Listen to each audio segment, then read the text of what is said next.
Hi, good evening, everyone. Welcome to Singapore. And I'd first like to thank Topcon and Iridex for inviting me to speak. I came from a generation before intravitreal injections, and the laser is part of my life because I spent all my time using a laser before the onset of anti-VEGF.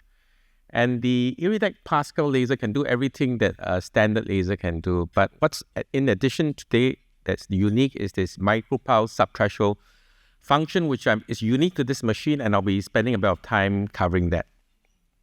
So I've decided to give it a team. After all, you've been here the whole day. It's going to be a bit tiring. If you don't know who this character is and didn't watch Star Wars when it first came out, it means that you are in the anti-VEGF generation.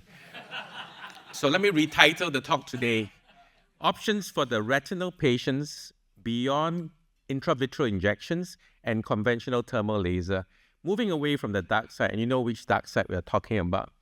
So before 2000, most of our sick patients who came, the diabetics, the ischemic vein occlusions, they came. It's like this unhealthy planet, Then my boss will see them and they'll send to me.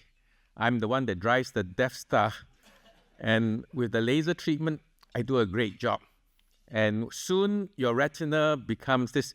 I know my patients love me because every time I do the laser, they'll always call out my name, Ayo, Ayo. So Ayo, because that's my name. So I knew that it was my calling to be a retinal surgeon. And after I get my laser done, a few months later, the retina is well charred. My boss will say, well done. But in truth, they did very well. Many of the patients continue to see very well. I think you can see all your boss's patients, they still come back. They're still 6'12" or better. Although they have their legs amputated, they're on dialysis, heart attacks or strokes, they can still see. However, these days, if you do something like this, some people will say that you are barbaric. You don't know how to treat the patients. You can just have given them monthly injections of anti-VEGF for the rest of their lives. But how does conventional laser work? If you look at this animation here, conventional laser is targeting the photoreceptors as well as the RP at the bottom. And what it does is basically it destroys that photoreceptor RP complex and allows the choroid capillaries, the oxygen, to come up all the way into the inner retina. So basically, the inner retina is the part that is affected by diabetic retinopathy, that's where all your blood vessels or your microaneurysms are. The inner retina is supplied by the retinal vasculature. The outer retina is supplied by the choroid capillaries. And if you do the laser burns, you coagulate it, you create this opportunity for the oxygen to come from the back all the way into the inner retina, reducing ischemia, hypoxia, reduce VEGF, and with reduction of VEGF, you also reduce the DME. So that's great that's why we need to do some PRP. That's how it works. But you can't do it for the macula. If you do that, we don't have to be here. The patient will be complaining. Whenever you do focal or grid laser, after a while, the vision will drop as well. And then they'll blame you, say, your laser caused it, and because you show them photographs of all the laser scars. And when we did, this was the mechanism that they said, you do focal and grid laser when you have maculopathy. And when you do that, for the focal laser, you target the microaneurysms. Remember, target the microaneurysm. If you think about it, the microaneurysms are in the inner retina. How to target if you're targeting the RPE. And then with that, for the grid laser, is for the diffuse area of leak as well as the areas of non-perfusion. That was the mechanism. And it says that, we are going to target the microaneurysm, and somehow by doing that, you're going to reduce hypoxia, improve changes to the vascular permeability, as well as some vascular changes. But what interested me was the fact that they also said that it somehow restored RPE function, that when they looked at biomicroscopy, they found that RPE, there was duplication of RPE, and cytokines were produced or something. We'll look at this in a while. But unfortunately, focal and grid laser also had a very bad name because you caused this. And when we look at this, patient is unhappy, vision drops, they are unhappy. So this didn't work out. So I'm going to bring you back in time to when this started. This is when focal laser started. You are targeting the microaneurysms. When we're all residents, they say, fire until the microaneurysms disappear. Then later on, they say, don't fire until it disappears. Just fire for the modified one. Less power. Less power. Keep it so that you get a light burn over where the microaneurysm. And then we modified it further. Mild laser, mild. And why do you want to do that? Because you want to reduce, get lighter and lighter burns. Because no matter how you do it, you're going to get a burn. But want to keep the burn as low as possible. But even you get a light burn, you get some result. How come you get some result? That's where we're okay. So is it possible to improve the macular function without cooking the retina? So that's the question I've asked. And it is possible if you can do something called subthreshold laser. The subthreshold lasers has the same therapeutic effects of macular edema reduction while minimizing the damaging effects of the laser. So how do you do that? And improve overall retinal sensitivity and not cause any visible damage and allow retreatments close to the fovea because you don't see anything. You need to intensify the burn a bit. In other words, you need to have a higher density of burn, confluent burns. I'll explain that later on. Just remember this term, high density of laser spots at a lower power, and you don't want to damage anything. I'll explain that to you in a while. So how do you do that? Is basically you're going to induce thermal damage to the eye. Not enough thermal damage, thermal stress. So that's like what my boss does for me every day. I get the thermal stress every day at work. So this is called mild thermal stress. You activate the therapeutic mechanisms of the cellular pathway. What it happens is that this response targets the surviving cells. You want these cells to do something. That's how I wake up every morning early because my boss said better get to work on time. So you want to raise the activity in the cell. Basically, don't kill the cell. Like my boss, he works me till my bones are, but I don't get died, I don't get killed, and you still get the effect. And what is that effect? So I'm going back to our animation on the left. You know the animation of cooking the retina. This time round, you get a retina that isn't pumping so well, isn't working so well. Then we say, okay, let's use a different laser. This laser doesn't destroy anything, but increase the pump, makes it work better. Can you do that? How do you do that?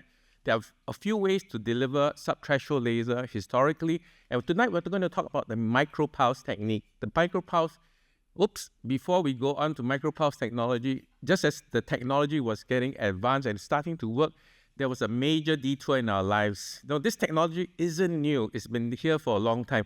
And all of you are familiar with this detour because it's called anti-VEGF. When anti-VEGF came up, come on, how can we beat anti-VEGF? Once you inject, within a few days or a few weeks, the patient's vision gets a lot better. This is what the laser is competing against. And patients suddenly are able to improve their vision and maintain it. And that's the whole problem. It's that good. And now our planet is healthy again. And you see all these satellites around it. These are the anti-VEGF agents. Some are nearer Earth. You come every month. Some are further away, 4, 6, 8, 12 weeks. But no matter what, they keep coming back. So you know that you're going to have visitors all the time. By right, we should be having very, very happy patients. After all, we've solved the problem. We've got the elixir of life for the eye. I forgot the injection. But in truth, it didn't work out that way. The reality for all of us in this room, or who are true clinicians, come on, if our diabetic patients are very, very well managed, we won't be sitting here. There won't be 4 companies or 5 companies selling injections and having a multitude of protocols to try to fix it. The reality is that all the protocols show that you even with the DRCR, so some of them require you to add laser to make it work. Up to a third or half of them need additional laser to make things successful. In other words, combination therapy is the way to go in some of these cases.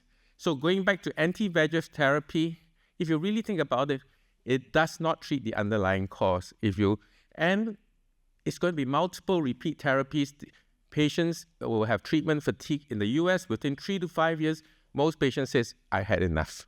And there's pocket fatigue, not of the doctors, of course. We're talking about pocket fatigue of the patients. And all the studies show you'll need more and more injections, and that's the reality. And what does that really mean? It really means the provider and the patient is going to be broke, and it's not going to be sustainable. And for you, this is me on the left. I'm the consultant saying, more injections. That's my resident doing the injections. He sees the needle, and we're going to overwhelm our clinics by doing all these injections. For our patients, you have those patients. Another injection, this is the fear of needles, and it's real. So I think there's still a use for laser. Remember, if the eye is ischemic, don't forget to laser it.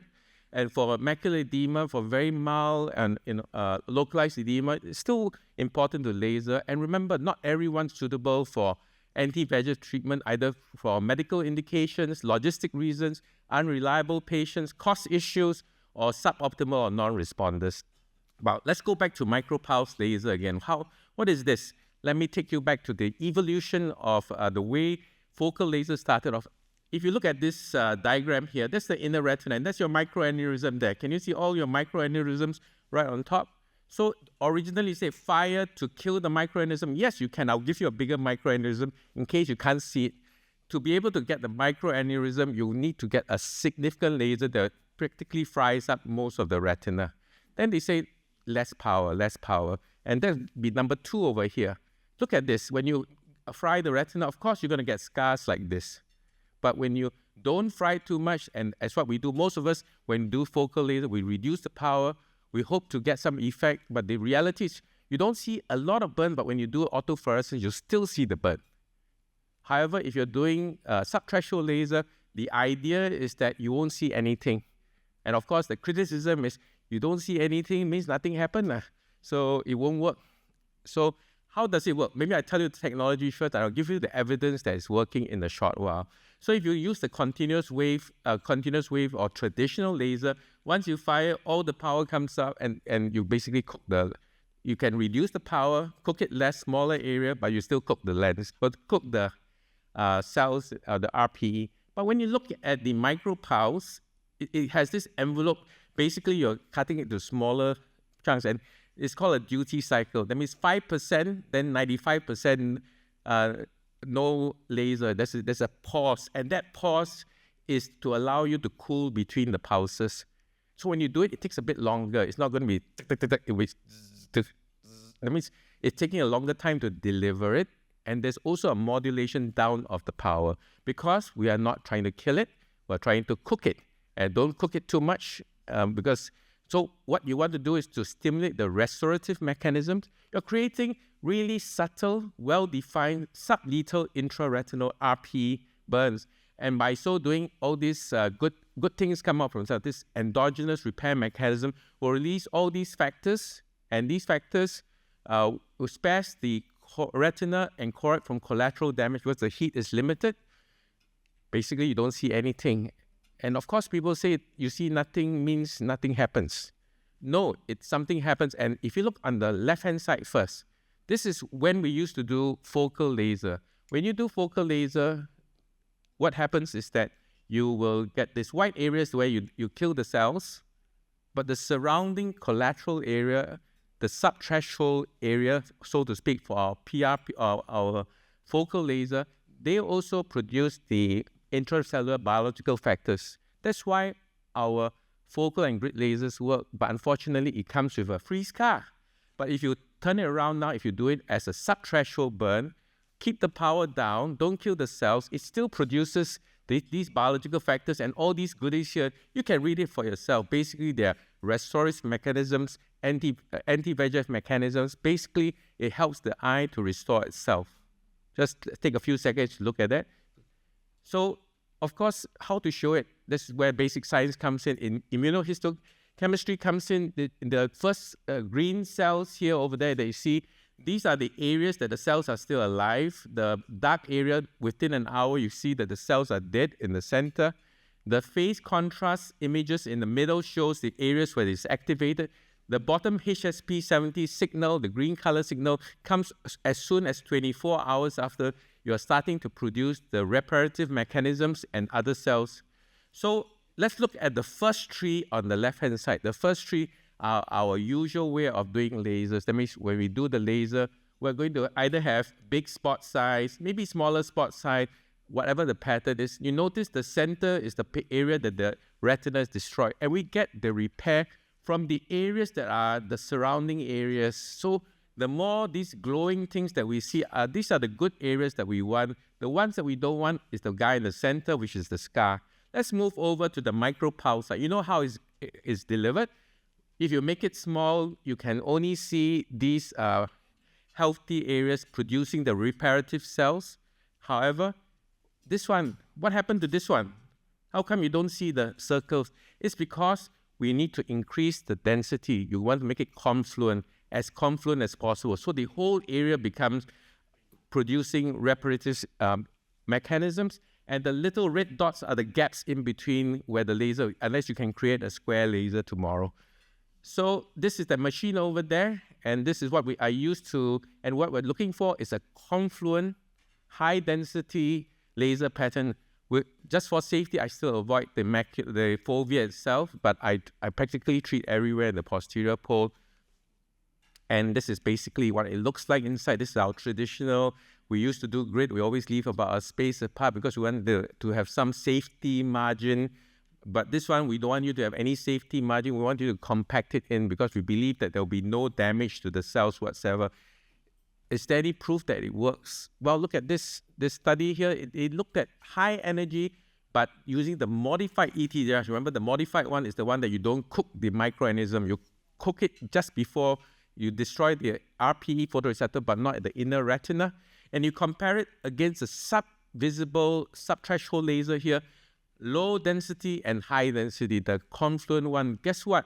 If you do the high density, the central macular thickness, the improvement of visual acuity in this group is even better than the group that will cause you to have scars. Isn't that amazing?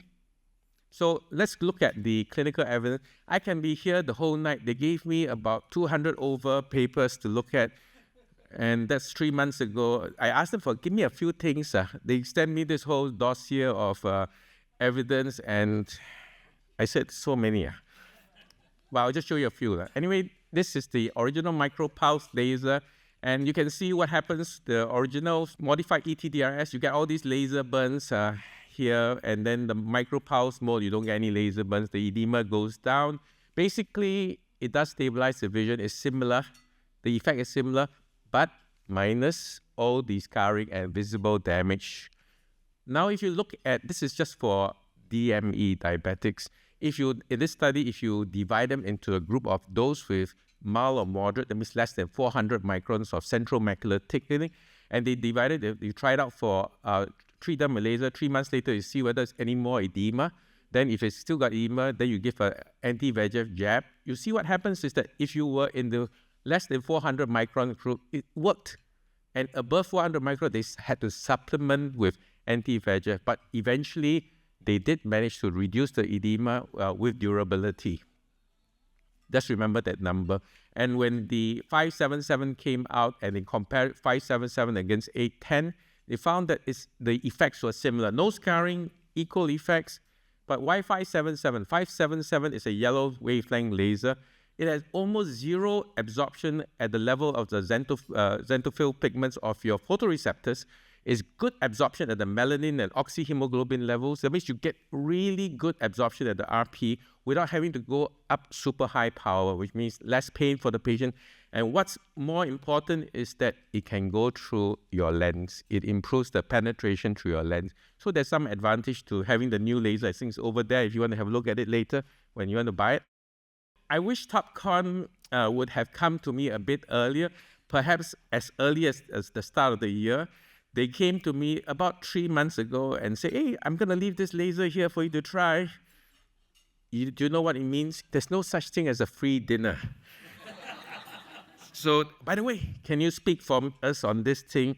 No stress. It's only in 3 months' time. And here's this big file. It's so big, I have to send it to you over. So when I started the patients, I read the literature. I knew what I had to do. I wasn't sure it's going to work or not.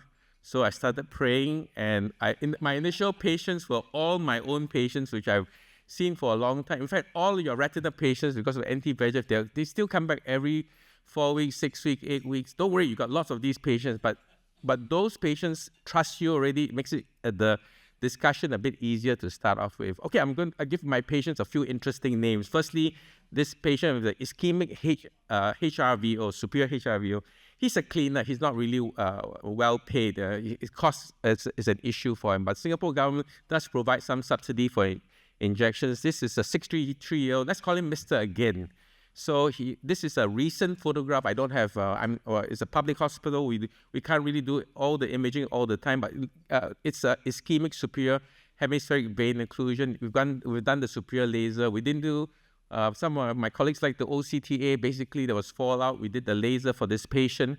In October 21, we started anti-VEGF treatment. At that point, we were still using Avastin, and it worked. And like many of these patients, after the drug wears off, you need another injection, and then the patient comes back. And for over the next 2 or 3 years, they basically had a few injections, 6 Avastins, 12 Lucentis. The superior retina is lasered, but he still comes back. So he's on maintenance Lucentis injections 6 to 7 weeks. No matter how I explain to him, every time I tell him, you need another injection today, he'll say, again? So finally, about 8 weeks ago, I managed to say, well, let's try this laser. I needed some patience for this presentation tonight. So we omitted the injection, and I did the MicroPulse Subthreshold. I literally covered the whole area behind because, you wanted to try. I needed to make sure that it worked. I think it will work. I hope it will work. And he didn't come back for 8 weeks. And when he came back, he says, vision is still pretty okay. He's still about 612, 615. In the center of the macula, it looks pretty good. It's down, but superiorly above the top half here and above the disc over here, there's still some edema. Maybe I should extend it beyond the posterior pole. There was no visible laser marks on autofluorescence. The autofluorescent pattern probably reflects the ischemia, that's relative ischemia that's seen in these patients with branch retinal vein occlusion. That's the different areas of ischemia. So I'll go to the second patient. I've got 4 cases. I really need to go quickly. The next patient is let me tell you. Basically, this is a retiree. He's well educated. You know what I mean. He knows exactly what he wants. And if for anyone who knows what these 3 things are, he doesn't like the needle, he hates pain, and he hates doctors. He really had poorly controlled diabetes at the start, but he says, since you told me to control it, he really made the effort to control it. This is his worst eye. The other eye is reasonable, 612. He didn't want any treatment. We've been watching him. And he came back and I said, hey, I got this new laser, no pain. We do one time, can last a long time. I said that tongue in cheek, of course. I wasn't sure whether it will work, but I said, I'll give it a go. And after 4 weeks of subthreshold laser, he says he sees better, but it's still quite edematous, and I wasn't sure. But it was a little bit better. But what he said was, I think I see better. He feels he sees better. But it's still 6:30, but he says he sees better. Then at 8 weeks, he did show an improvement. And at 11 weeks after, this is one treatment. We don't repeat the treatment until 3 months later. But you do need to make it a bit dense. And then at 11 weeks, and you don't see, you see those laser marks. Normally those circle marks, you don't see anything. I'm actually quite surprised. The next one is the CSR. I would like to use your method instead, because this patient is a cool dude. He's not the type A personality. You're always thinking about CSR, highly strung. This is the person that comes in, it's okay. Your vision's a bit blurred, it's okay. You ask him anything, it's okay. He's 612, he doesn't mind. And I said, we'd like to have it treated, and I've got a new laser, would like to try it, it's okay. So we did the angiogram, this is a fluorescein. This is probably window defect on this side, and then there's a bit of leak on. There's no polyps seen on ICG. I just targeted the area. I didn't really. I was just playing around the laser. I'm very honest here. When you've given 3 months I tried everything that trusted me to try it. So I did this laser, and 4 weeks later, it really came down. But I think CSRs in general respond much better. The dates, you can look at the dates here yourself. This, I kid you not, it just got better. And when you look at the auto, I think this spot here is an artifact, but really you don't really get any laser burns at all. I'm just trying to say that you need to titrate such that you don't get a laser burn. I'm sure if you overpower it, you might get a laser burn, but at the moment, at 5% duty cycle. The last patient, for those familiar with the Singapore Civil Service, they get this card called the Civil Service Card or CSC card, the gold card. They pays everything. That's the only last vestiges. Even though I'm a civil servant, I no longer have this card. He has a very mild inferior temporal BRVO, the type that you don't think is going to be very bad. And I didn't really angiogram him. I thought no need. He responded well to Lucentis.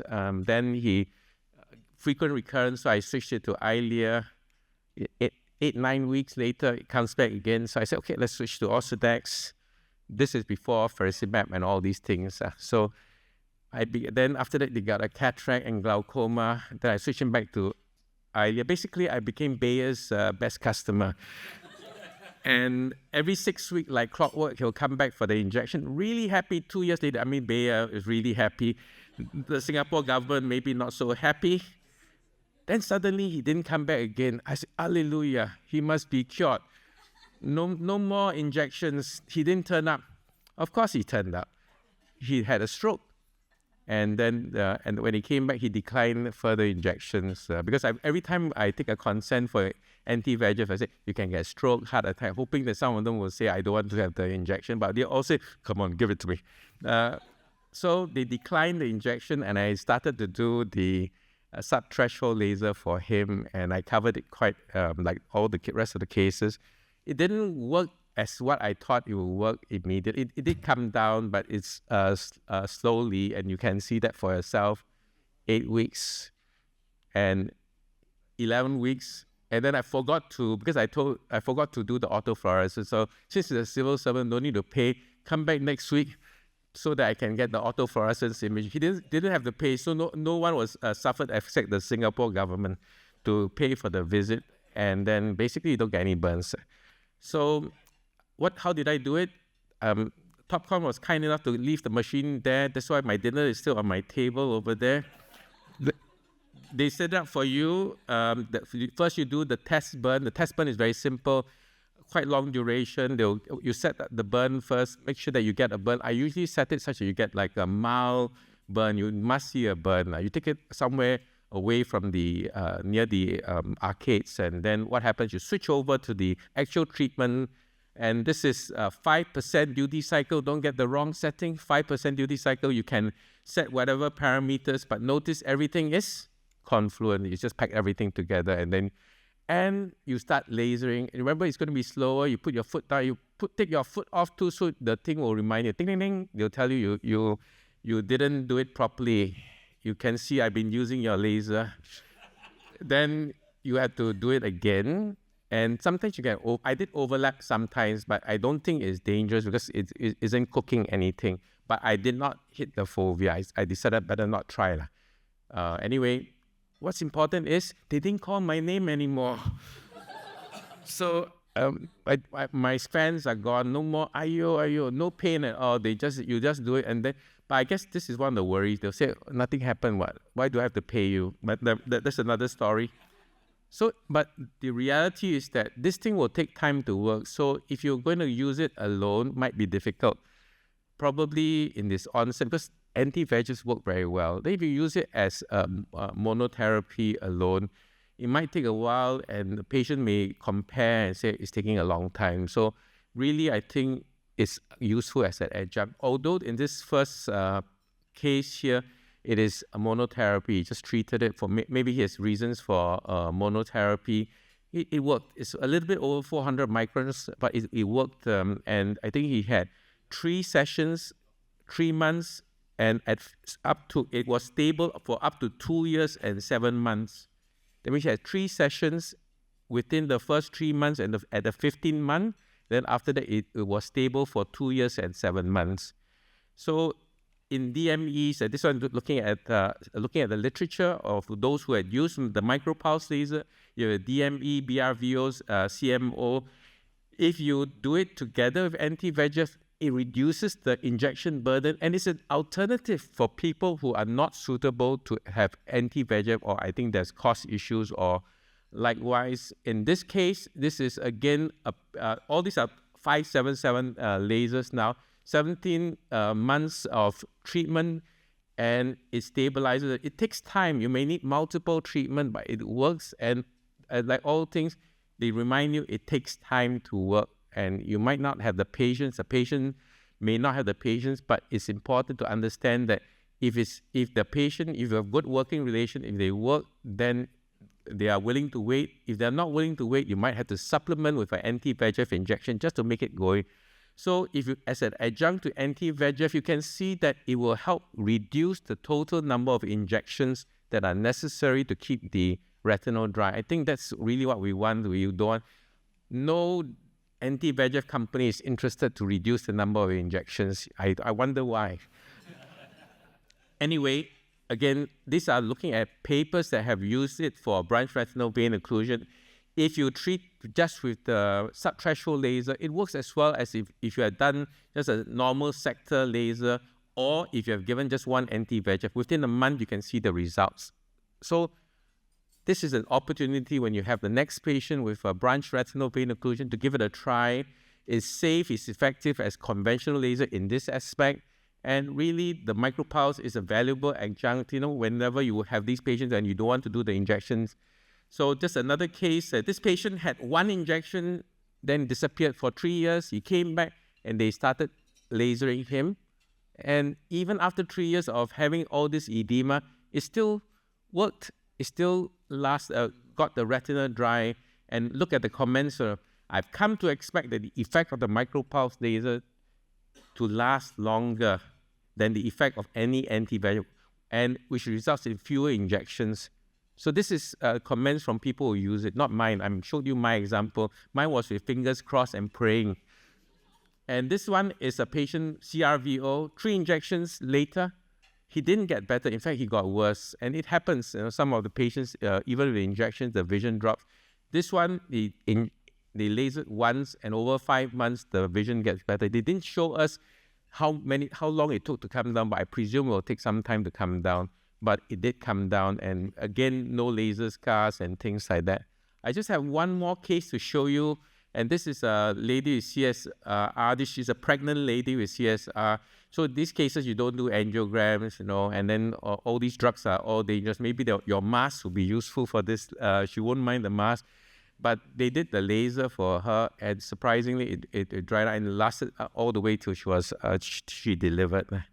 So this is what we can probably, there are many things that the Topcon Iridex says that you can use it for, but I think in our situation, it's really going to be the DME patients, the BRVO patients, and the CSR patients.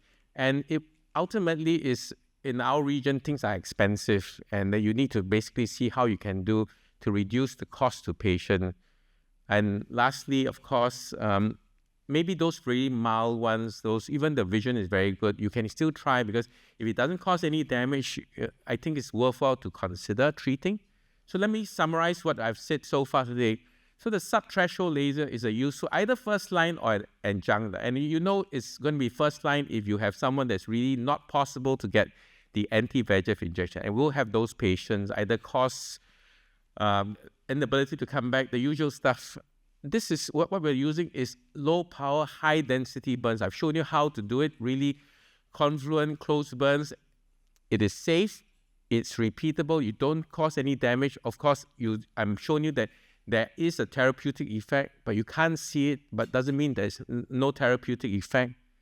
However, I've said it many, many times, you need to be patient. Results take longer than injections, but have longer durability. So I'd like to thank Iridex and Topcon for buying me dinner tonight, and may the force be with you to buy a new machine.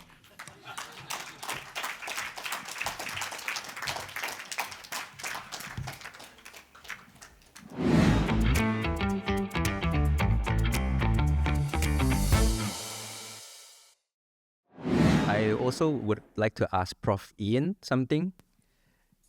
Ayo. No, very simple question only, Prof. So, like when we do lasers, whenever we don't see a mark, there is no sense of security. Like we would like to laser, when there's a mark, then we know that we are definitely treating the retina. So in your opinion, because when we do MicroPulse and everything, usually there will be no mark. So how do you just have faith in the system for the laser to work?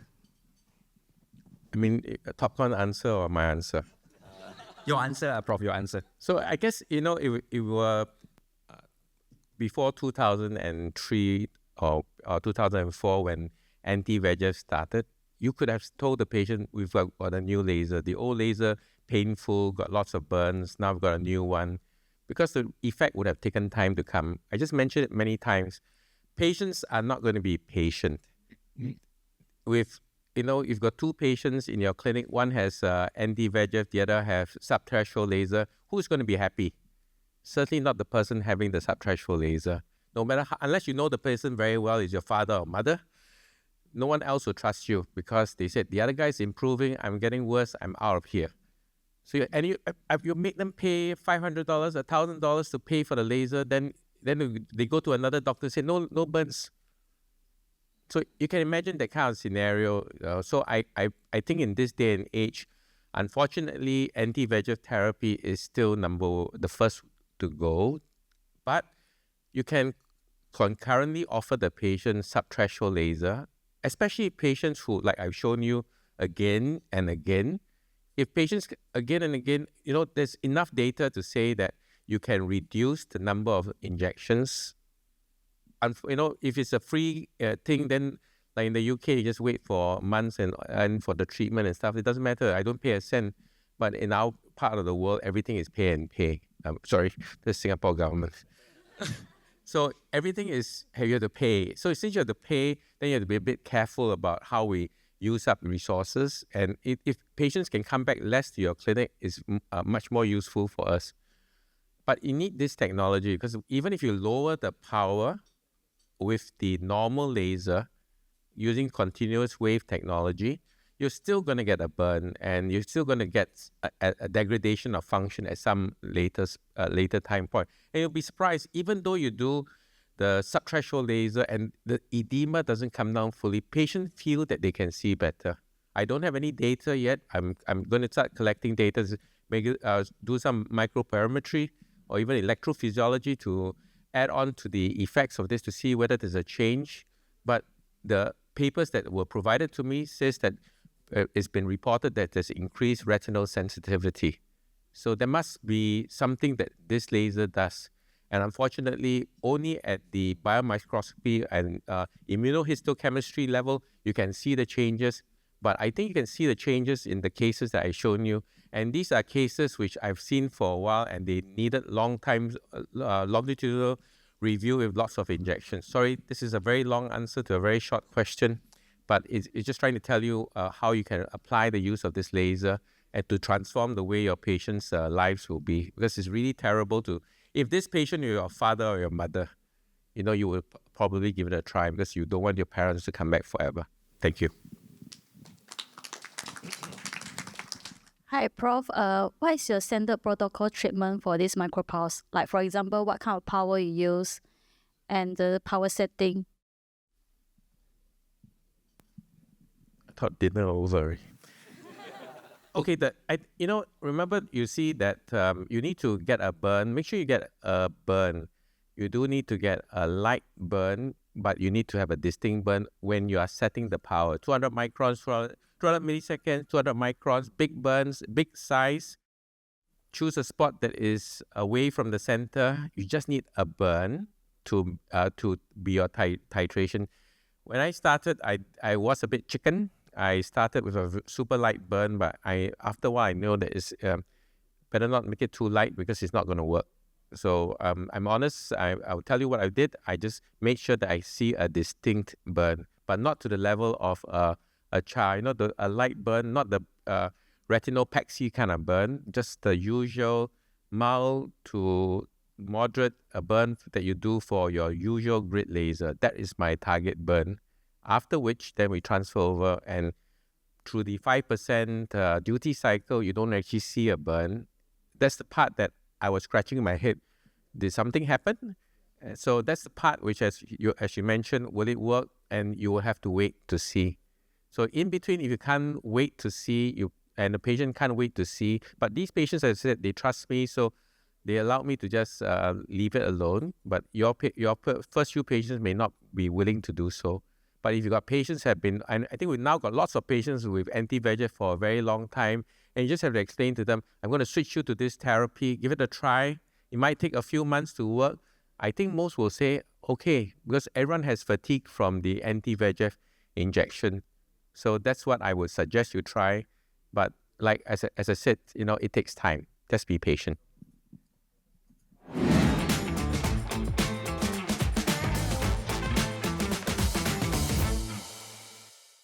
Iridex and Topcon Corporation are launching the next generation of the pattern laser systems, the Iridex Pascal, in the Asian and Pacific markets. Combined with Iridex patented and unique MicroPulse technology, this system is set to be the diamond standard laser for the next decade in laser treatments.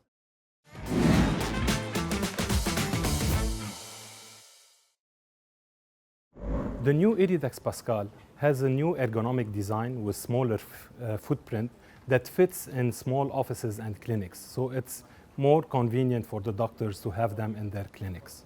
This is one. Second, the true yellow wavelengths, or green sometimes, combined with MicroPulse, endpoint management, PSLT technologies that are patented to us, not only helps the doctor to treat retina diseases like AMD, DME, or PRP, but also it gives the possibility to the physician to treat the glaucoma patient using the MLT and PSLT options for trabeculoplasty. This laser has the option to be connected with a LEO. Once connected with a laser indirect ophthalmoscope known as LEO, it gives the option for those doctors to treat elderly patients while laying on their beds, or premature babies in NICUs for ROP, retinopathy of prematurity. And this is very important. So this versatility that this system is giving them is crucial for doctors to adopt this technology in their clinics. This system is also available in green, 532 nanometer wavelengths, which is preferred by some physicians in their practice. So both 577, true 577 wavelengths and true 532 wavelengths has a lot of clinical benefits and were highlighted during this event. Thank you.